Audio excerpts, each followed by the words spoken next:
क्या आपकी ईएमआई बढ़ेगी या घटेगी? क्या होम लोन और कार लोन अब महंगे होंगे?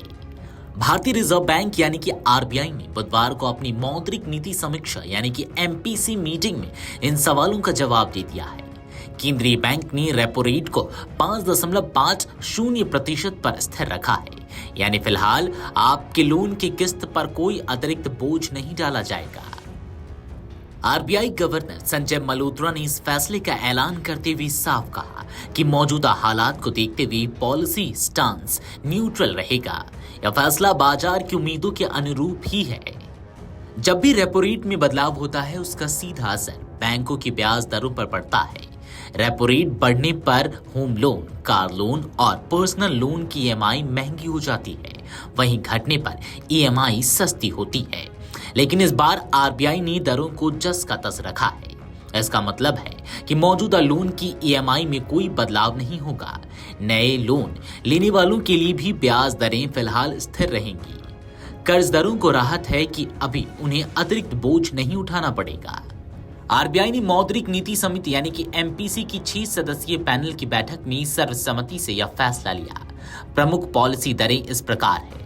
Repo rate 5.50%, standing deposit facility यानी कि SDF rate 5.25%, marginal standing facility यानी कि एमएसएफ रेट 5.75%, बैंक रेट 5.75%।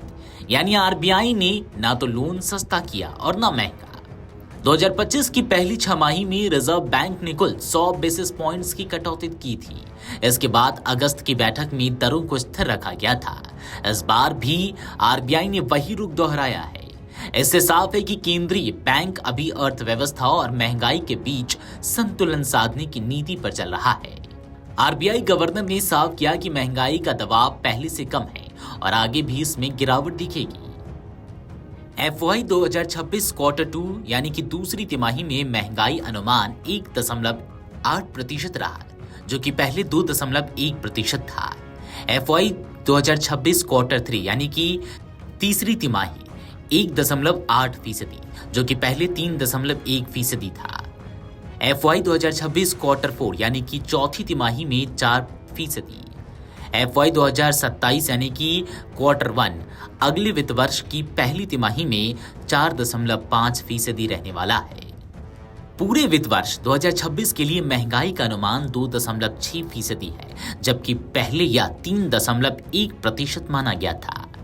इस गिरावट का बड़ा कारण अच्छा मानसून और हाल ही में जीएसटी दरों में कटौती माना जा रहा है।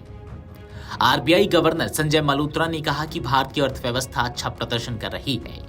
जीएसटी कटौती से उपभोग बढ़ा है। कृषि क्षेत्र में अच्छे मानसून का फायदा मिला है।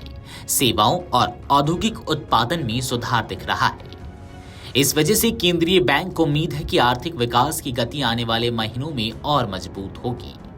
आरबीआई के फैसले के बाद शेयर बाजार और बॉन्ड मार्केट में सकारात्मक संकेत देखने को मिले। निवेशकों को उम्मीद थी कि आरबीआई फिलहाल दरों में कोई बदलाव नहीं करेगा। स्थिर ब्याज दरों का फायदा कॉर्पोरेट सेक्टर को मिलेगा। रियल एस्टेट और ऑटो सेक्टर को भी राहत मिलेगी, क्योंकि लोन महंगे नहीं होंगे। उपभोक्ता मांग में स्थिरता बनी रहेगी।